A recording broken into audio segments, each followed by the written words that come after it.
나이덕의 연두에 울다를 볼 건데요. 3월 모의고사 지문이기도 하죠. 이거 좀 꼼꼼하게 보실 필요가 있을 것 같습니다. 자, 나이덕의 연두에 울다인데요. 원래 나이덕 시인이 우리 교과서에 못 실리는 산속에서라든가 뭐 이런 것들 보면은 되게 인간을 사랑하는 따뜻한 마음, 또 그런 인류애 이런 것들을 이야기하는 서정성을 노래하는 시인이에요.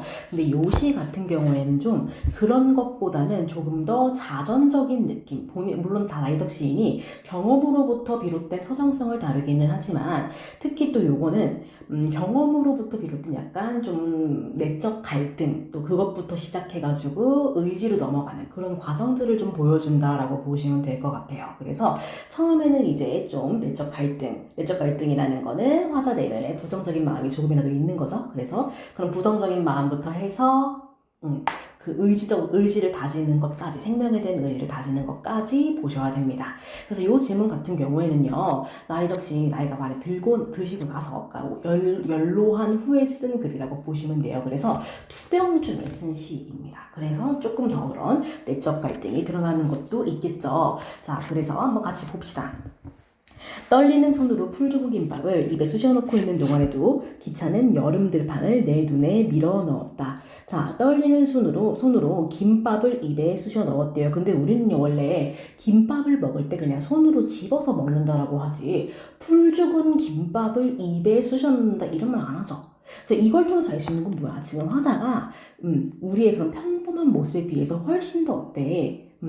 좀 더 세모한 상황, 그치? 부정적인 상황, 무기력한 상황을 보여주고 있다라는 걸 알 수 있겠죠. 그래서 우리가 요걸 통해서 이런 화자의 무기력한 상황을 볼 수 있는 겁니다. 무기력이죠.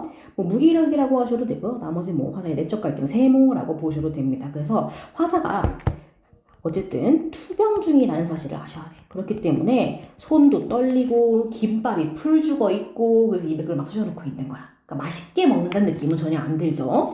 자, 기차는 여름 들판을 내 눈에 밀어 넣었대요. 자, 기차 한번 볼까요? 기차는 지금 화사가 타고 있는 거야. 그치? 내가 기차를 타면서 김밥을 먹고 있는 상황인 거예요. 그래서 내가 여름에 기차를 타면서 김밥을 먹고 있는 상황에 그 풍경을 보면서 느끼는 걸 썼다라는 걸 알 수 있겠지. 그래서 기차, 공간적 배경이겠죠. 그럼 여름은 뭐예요? 계절적 배경, 시간적 배경이라고 보셔야겠죠. 이거를 내 눈에 밀어 넣었대요. 그치? 그래서 여름의 그런 이미지 같은 것들을 내가 기차에서 바라보고 있었다라는 걸 알 수 있네요. 그래서 연두빛 버들이 내 눈동자를 찔렀대요. 그럼 뭐야? 벼들이 미안해요. 연두빛 벼가 지금 여름의 벼가 노랗진 않잖아. 그치? 막 이제 파랗게 익고 있는 과정인 거야. 파랗게 되고 있는 과정. 눈동자를 찔렀대. 그건 뭐예요? 벼가 내 눈에 들어왔다라는 걸 알 수 있겠죠. 그래서 연두빛 색채 이미지적 이걸 통해서 뭘 알 수 있어? 시각적 심상을 사용했다는 거. 그래서 내가 지금 뭘 하고 있어? 별을 보고 있어. 별을 보고 있는 상황인 거야. 그쵸? 들판은 왜 저리도 푸른가? 물음표죠. 근데 이거 뭐 답을 다 듣고 싶은 거야? 아니죠. 들판은 푸르다. 그치? 서리법이에요. 서리법. 들판이 참 푸르다. 이런 뜻인 거지.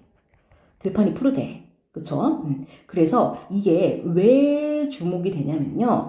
내가 일단은 시각적이라는 이미지를 주는 거기도 하고, 그쵸? 시각적인 이미지와 서리법이 동시에 쓰인 거기도 하고, 이걸 자꾸 화자가 주목하는 이유는 화자의 처지와 대비되기 때문이에요. 대비 때문에 그래. 그치? 그래서 푸른 들판이랑 화자가 대비되고 있는 거야. 그래서 원래 신경 쓰는 게 원래 잘 보이잖아요, 자기가. 그렇기 때문에 저렇게 푸르고 생명력 있고 쌩쌩한 게 왠지 나의 그런 노쇠하고 병약한 상황과 대비가 되고 있는 겁니다. 그쵸? 그래서 푸른 들판이라는 건요, 생명력을 상징하는 거기도 해요. 그치? 그래서 푸른 들판의 생명력과 화사의 그런 투병하고 있는 모습, 노쇠한 모습. 그쵸? 그런 모습이 대조가 되고 있는 거야. 그래서 계속 이제 들판이 푸른 거, 그런 것들을 좀 지켜보고 자꾸 눈에 들어오는 거다라고 보시면 돼요. 자, 아니다. 푸르다는 말은 적당하지가 않대요. 초록은 동색이라지만 연두는 좀 내게 다른 종족이래. 그래, 그럼 들판은 뭐예요? 푸르다는 말보다는 연두 같은 느낌이 조금 더 뭔가 어울리는 것 같대. 거기는 아직 고개 숙이지 않은 출렁거림 또 수런거림 같은 것들이 남아있대. 초록보다 연두에는 좀 더 뭐런 출렁, 수런 이런 느낌, 어수선한 느낌이 남아있다는 거죠. 저 수년한 온전한 벼포기들을 얘기하고 있어. 벼포기들. 그런데 내 안은 왜 이리 어두운가? 내 안은 어두워요. 이거 밝음, 어둠 이미지죠. 저는 시각적 이미지죠. 모랑 대조 대비돼요. 푸른색, 그치? 연두, 푸른 이런 것들, 그쵸? 연두나 푸른이랑 대비가 되고 있는 거예요. 마찬가지로 연두랑 푸름은 계속해서 뭐였어요? 젊음, 생명력 이런 거였잖아. 그치? 근데 내 내면은 어때요? 생기가 없는 상태인 거야. 어두운 내면인 겁니다. 그렇죠? 자, 나를 빛바래게 하려 쏟아지는 저 햇빛도 그럼 햇빛은요. 화자를 바래게 하는 거래. 그럼 화자를 좋게 하는 거야, 나쁘게 하는 거야? 나쁘게 하는 거죠. 햇빛은 세모입니다. 세모. 나를 세모하게 하려고 하는 햇빛이야. 다른 말로 하면 얘가 시련 고난인 거죠. 화자에게 고난을 주는 거야. 결국 어두워지면은 빛바랄 거라고 중얼거린대 내가 스스로. 그쵸? 어쨌든 햇빛도 해도 이제 밤이 오면은 사라지잖아. 쟤네도 마찬가지다. 이렇게 중얼거리며 김밥을 계속 먹고 있는 거야. 그러다 갑자기 뭐야? 울음이 터져 나왔대요. 자, 여러분, 울음은요, 청각적 이미지라는 거 기억하셔야 되죠, 늘. 울음은 청각입니다. 엉엉하고 우는 거니까 청각이에요. 울음이 터져 나왔대요. 왜 울었을까? 뒤에 계속 볼게요. 그것이 마치 감정이 몸에 돌기 위한 최소 조건이라도 되는 듯. 이게 지교법이죠. 그쵸? 울음 틀어나왔대. 그럼 울음은 뭐예요? 감정이잖아. 그치? 내가 지금 감정을 느끼기 시작했다라. 그럼 이전까지는 뭐예요? 무기력해서 감정 같은 건 전혀 느낄 수 없었다라는 겁니다. 자, 그러면은 이 갑자기를 기점으로 화자의 인식이 변화하게 되는 거, 정서 변화가 크게 드러나게 되는 겁니다. 그쵸? 그래서 이 갑자기를 기점으로 해가지고 이 위에는 화자의 어떤 세모한 정서가 드러나죠. 그쵸? 그리고 밑으로 가서는 어떻게 돼? 동그라미의 정서예요. 왜냐면 여기부터는요, 의지를, 감정을 느끼게 되는 거잖아. 그치? 그래서 세모와 동그라미로 나뉘게 되는 거라고 보시면 됩니다. 자, 그 다음. 눈에 즙처럼 괴는 연두. 눈물이겠죠. 눈물이 그 연두빛이 눈물처럼 괴고 있대요. 눈물처럼 이렇게 눈에 고이는 거야.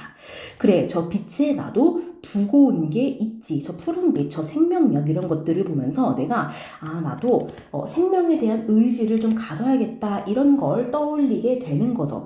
그래, 이 부분 한번 볼게요. 이 빛은요, 연두빛을 의미하는 거야. 그치? 생명의 연두빛을 의미하고요. 저 사이에서 내가 두고 온 건 뭐겠어요? 그런 건강, 생명력, 이런 것들을 바라는 거잖아요. 그쵸? 그래서 화자가 이쪽으로 넘어오면서 생명력을 회복하고 싶어 하는 거야. 생명력 회복에 대한 의지를 가지고 있는 겁니다. 그쵸? 그쵸? 거기에 대한 의지 같은 것들이 드러난다. 그쵸? 또 감정도 느끼고 있다라는 겁니다. 자, 그럼 이 위에는 뭐였어요? 화자가 무기력한 거야, 그냥. 내 상황이 그냥 안 좋은 거야. 노쇠하고 병약한 내 상황. 그래서 김밥도 그냥 입에 쑤셔놓고 있으면서 그냥 여름 들판을 멍하니 보고 있는 겁니다. 그쵸? 근데 그런 상황에서 갑자기 초록, 연두빛을 보면서 생명력에 대한 의지, 이런 것들로 나아가게 되는 거죠. 자, 그래서 요 전까지는 화자의 감정이 세모하잖아요. 그렇기 때문에 화자가 내면에 조금이라도 세모가 있으면 다 내적 갈등이라고 봐요, 우리. 꼭 뭔가 고민하고 갈등하는 게 드러나야 되는 게 아니야. 이것도 다 내적 갈등입니다. 그래서 이쪽도 당연히 내적 갈등으로 들어가야 돼요. 아시겠죠? 자, 그래서 우리가 이 기차라는 공간은 여기는 어떤 거예요? 내 내면을 바라볼 수 있는 공간인 거야. 그쵸? 내면을 바라보는 공간이에요. 그쵸? 또 그리고 슬픔이라는 감정을 느끼는 공간이고요. 어떻게 보면 감정이죠. 이거 우리가 감정을 느낀다고 했으니까. 또 한편으로는 또 내적 갈등을 경험하기도 해요. 그래서 우리가 자주 헷갈리는 게 그런 겁니다. 반드시 뭔가 대립하고 그래야 내적 갈등이다. 아니에요. 그냥 내가 마음에 세모한 느낌, 부정적인 느낌이 있으면은 내적 갈등이라고 봐야 돼요. 그래서 산모에서도 그 문제를 굉장히 학생들이 많이 틀렸죠. 나아지면 남심리주의동 박실분만 같은 경우에는 누가 봐도 세모가 명확해. 근데 얘는 아니었잖아요. 그쵸? 그렇기 때문에 좀 헷갈릴 수가 있는 모습이다라고 보시면 되겠죠. 그래요. 그래서 이렇게 한번 전반적으로 내용을 확인을 했습니다. 그쵸? 그래서 우리가 이 시에서 좀 봐야 되는 것들은요, 몇 개 없습니다. 일단은 당연히 감각적 이미지 잘 봐야 되죠. 시각, 청각 이런 거. 우리 아까 푸른빛, 연두빛 이런 거 다 색채 이미지였잖아. 그치? 그래서 색채, 그 중에서도 시각 같은 색채 이미지도 확인하셔야 되고, 운다, 어멍, 청각이, 그쵸? 이런 것들 확인하시면 좋아요. 특히 이 시각은 색채 이미지로 많이 나온다. 색채어는요, 색깔 이름식 얘기해야 돼. 초록, 연두 이런 느낌으로. 근데 색채 이미지는 이제 그냥 좀 느낌을 주는 거야. 색채어가 색채 이미지 안에 포함되는 개념. 색채 이미지는 색깔을 직접 말하지 않아도 뭐 노을 이러면서 주황색 얘기하고 이런 느낌이라고 보시면 되는 겁니다. 그리고 표현법들 있죠? 서리법. 아까 그쵸? 왜 이렇게 푸른가 이런 거. 서리법 같은 것들도 있고요. 또 그리고 명사로 시행 마무리하죠. 그쵸? 어디였는지 기억나요? 우리가 늘 원래 문장은요, 항상 서술어로 마무리하는 게 일반적이잖아요. 그치? 근데 이 서술어로 마무리하는 거를 안 하는 거야, 갑자기. 그럼 일종의 변화잖아. 그것도 일상적이지가 않잖아. 그래서 늘 여운이 생긴단 말이에요. 그래서 우리가 서술어로 마무리하지 않는 경우가 몇 가지 있는데 그중 첫 번째는 도치입니다. 순서를 바꿔서 서술어를 뒤에 놓고 중간에 있는 문장 부사어나 목적어 같은 걸 앞으로 끌고 나오는 거야. 그쵸? 그래서 그걸 강조하는 건데, 우리 이제 뭐 산속에서 그런 지문들은 다 도치법을 사용해서 여운을 남기는 거죠. 내용을 강조하고. 그리고 또 뭐 이런 방식으로 아예 명사로 시상을 마무리해버려.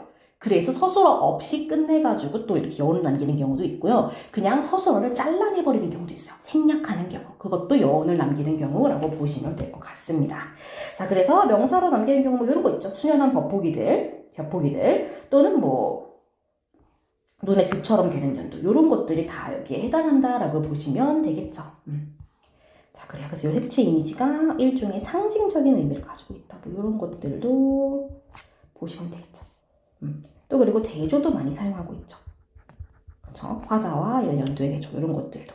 그치? 그래서 이런 것들을 좀 정리해 두시면 좋겠습니다. 그래서 우리 3모 그 지문에 문제에 나오는 보기 지문 있잖아요. 화자의 투명과 관련해서 나오는 지문. 그 보기 지문도 잘 보세요. 거기서 조금 더 힌트를 많이 얻을 수 있으니까요. 그래서 이렇게 해서 한번 정리를 해볼게요.